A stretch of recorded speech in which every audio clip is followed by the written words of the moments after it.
जुथुममानि दैदेनगिरि सारमोन दिपेन बर' सार दावबारि सार आरो सार कमेन्द्र बसुमतारी बिथांखौ नुफैयासै आंखौ मोजां मोनो बिथांमोना बेराद बेखायनो आंबो मोजां मोननाय क्लास मोजां मोननाय आबोला थालिया मोसा मोनलायनांगौ गाज्रि मोननाय सैताननिसो थालिया दा नोंथांमोनहा मोख्रानिफ्राय फैनाय ना भगबानानो सोरजिनाय नोंथांमोनहा बबे मोनसेखौ फोथायो नोंथांमोनहा मोख्रानिफ्राय फैनाय ना भगबान सोरजिनाय औ खोनाहैदोंना ना खोनाथारा आंबो मोजां माने प्रेक्टिस खालामनायमोन आरोखि बिसोर प्रेक्टिस खालामनायाव थाफालाबायोमोन आरोखि 일부 친구들이 가요 치마이 다니야 마음의 정도로 못하고 어이마이 그렇지만 가벨라스의 어려이 그다음에 리볼루션 장이가이마 리볼루션 파리 조각나는 어려이 시다만 시작해주자 이마이 무슨이냐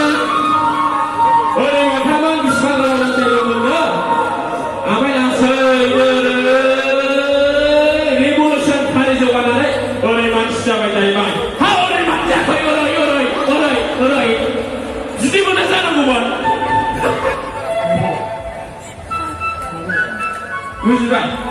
What is the meaning of revolution? Revolution means this will be changing anarchy. Revolution means that 개파리 파리 조각이 타고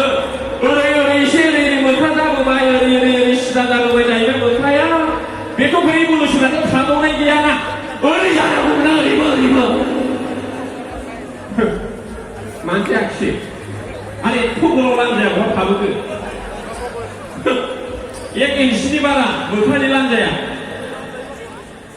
बहा थाबोखो दा बेनिखायनो आं बुंदों जोङो मोख्रानिफ्राय नङा we are not coming from chimpanzee monkey we are made of God हालिया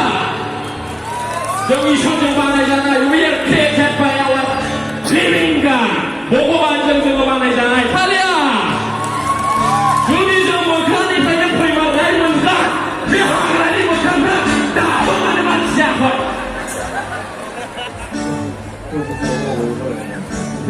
बिदि आरोखि जिनिसा माथो फुलिया मानो गुसुनानै माबा थाइखौ गोदोनाय बायदि